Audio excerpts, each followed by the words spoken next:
Hi friends, నా పేరు శ్రీనివాస్. మీరు చూస్తున్నారు Srinivas railway preparation YouTube channel. ఈరోజు రైల్వే ఏఎల్పి ప్రిపరేషన్లో భాగంగా మ్యాథ్స్లో కొన్ని సమ్స్ చూద్దాము. ఫస్ట్ క్వశ్చన్ చూడండి. The speed of the car is a car is 50 km for first half of the journey and the speed for its second half is 50% more than the previous speed. The total time travel is 5 hours. ఇదేమి ఇచ్చాడు? Find the total distance. ఇదేమి ఇచ్చాడు? First half an అవర్కి, ఒక గంటలో సగం గంటకేమో 50 km/h వేగంతో పోతే next half an అవర్కి 50%, అంటే ముందు పోయిన దానికంటే 50% ఎక్కువ పోయింది. ఇదేమి ఇచ్చాడండి? దీనికి సింపుల్ ఫార్ములా అండి, ఏం లేదు, ఎక్స్ బై, నేను ఇది ఏ km/h, ఇది B km/h equal to time. Or మీకు ఇంకా ఒక సింపుల్ లాజిక్ ఏంటంటే speed equal to distance by time. ఇది ఫార్ములా కదండి. ఇప్పుడు టైం ఇడికి పంపించేసి స్పీడ్ ఇడికి తీసుకురండి. T equal to D by S. ఇదే ఫార్ములా అండి మనం యూజ్ చేసేది. ఇక్కడ ఏమంటే మనకి ఇక్కడ డిస్టెన్స్ ఇవ్వలేదు కాబట్టి మనం డిస్టెన్స్ని ఎక్స్ అనుకుంటున్నాం, స్పీడ్ని ఏతో పరిగణించాం కాబట్టి ఇప్పుడు ఏమిచ్చాడు? ఫస్ట్ హాఫ్ అవర్ అండి, 1/2 ఇంటూ 50 ఎంత అండి? 1/2 into 50 100, X by 100 plus X by, దీంట్లో 50% అండి, దీంట్లో 50% ఎంత? 150 ఈక్వల్ టు 5 hours. మొత్తం డిస్టెన్స్ ట్రావెల్ చేయడానికి 5 hours పట్టింది అతనికి. ఇప్పుడు ఇచ్చాడు ఎల్సిఎం తీసుకోండి. 100కి 150కి ఎల్సిఎం ఎంత? 300 బై 100లో 300 ఎన్నిసార్లు పోతుంది? 3 టైమ్స్. 3x. 150లో 2 times 2x. ఈ రెండు కలిపితే ఎంత అండి? 5 cancel. Answer x equal to 300 kilometers.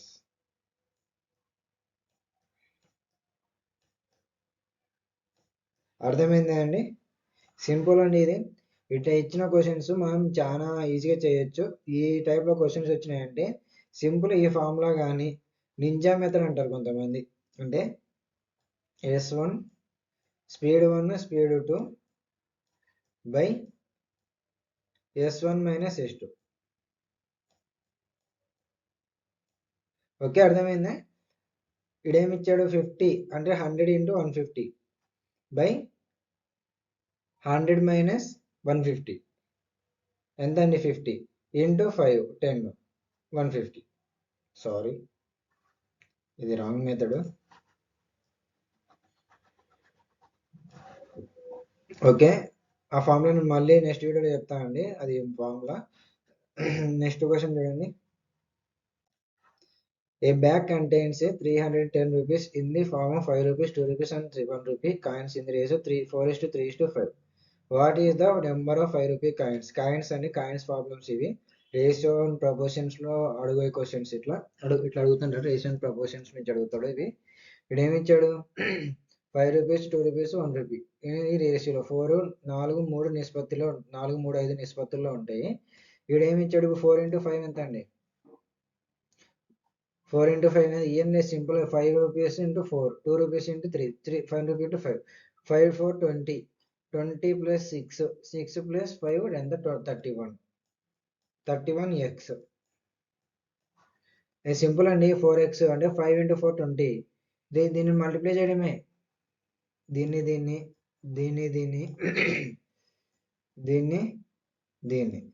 Multiply చేసుకుని యాడ్ చేస్తే వచ్చే సమ్ ఈక్వల్ టు 300 వేసుకోవాలి. 31 1 జా, 31 10 జా. ఎక్స్ వాల్యూ మనకు 10 వచ్చింది. ఇడేమి ఇచ్చాడు? 5 రూపీ కాయిన్స్ ఎన్ని అని అడిగాడు. 5 రూపీస్ రేషియో ఎంత ఉందని? 4. 4x అంటే 4 ఇంటూ 10 40. ఓకే, 40 రూపీస్, 40 కాయిన్స్ అండి, 5 రూపీస్. ఓకే, నెక్స్ట్ క్వశ్చన్ చూడండి.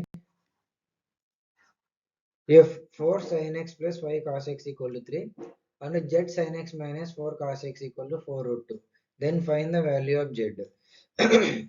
ఇదేమిచ్చామండి, ఇక్కడ మనకి z వాల్యూ కనుక్కోవాలి. Find the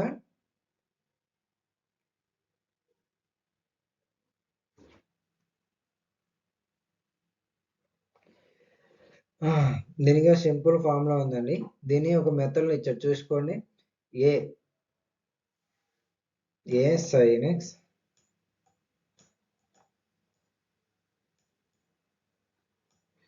plus b cos x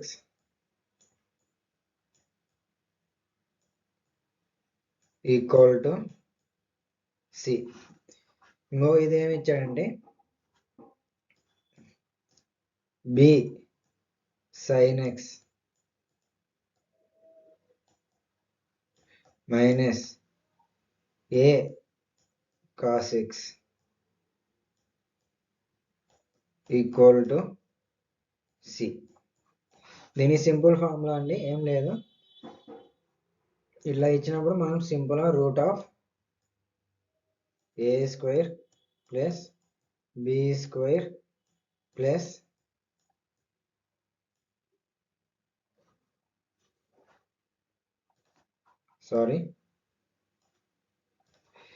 minus C square. ఈ ఫార్ములా అండి. ఈ ఫార్ములాలో ఏ వాల్యూని బి వాల్యూని ఈ సి వాల్యూని యాడ్ చేయాలి. అర్థమైంది. ఇప్పుడు ఏ వాల్యూ మనకి ఇక్కడ ఏమి ఇచ్చాడండి 4, బి వాల్యూ 5. 4 స్క్వేర్ ఎంత రూట్ ఆఫ్ ఏ వాల్యూ ఎంత అండి 4 అంటే 16. 4 స్క్వేర్ 16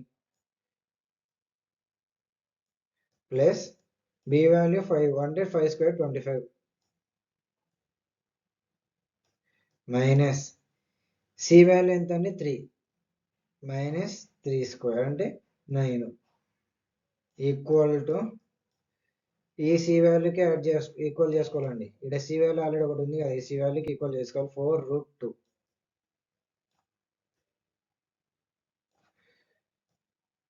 41 మైనస్ 9 32. 32 అంటే 16 ఇంటూ 2 అంటే 4 రూట్ 2. సారీ, మీకు అర్థమైంది చూడండి. 16 ప్లస్ 25 41. 41 మైనస్ 9 ఎంత రూట్ 32 ఈక్వల్ టు 4 రూట్ 2. దీన్ని సింప్లిఫై రాసుకోవాలంటే ఎట్లా రాసుకుంటామండి, రూట్ ఆఫ్ 16 ఇంటూ 2. ఇప్పుడు 4 స్క్వేర్ అండి, 16 రూట్ 16 ఎంత అండి 4. 16 బయటకు వస్తే 4 అవుతుంది. 16 రూట్ నుంచి బయటకు వస్తే 4 ఈక్వల్ టు 4 రూట్ 2. ఇప్పుడు మనకి ఏమి ఇచ్చాడు 4 అనేది బి అనుకో, అంటే ఇది వై, 5 అనేది జెడ్ వాల్యూ వచ్చేసి మనకు 5 ఇక్కడ ఇచ్చాడు కదా. A sine x plus B cos x equal to B sine x minus A cos x. అర్థమైందండి. ఈడేమో 4, ఇది ఏ ఈక్వల్ టు 4, ఈ equal to 4, B equal to 5, ఇక్కడ B equal to 5. So simple. ఇది అర్థమైంది కదా మీకు. Okay friends, thank you friends. నా వీడియో కనుక మీకు నచ్చినట్టయితే లైక్ చేయండి, షేర్ చేయండి, సబ్స్క్రైబ్ చేసుకోండి, మీ ఫ్రెండ్స్కి షేర్ చేయండి. Okay, thank you.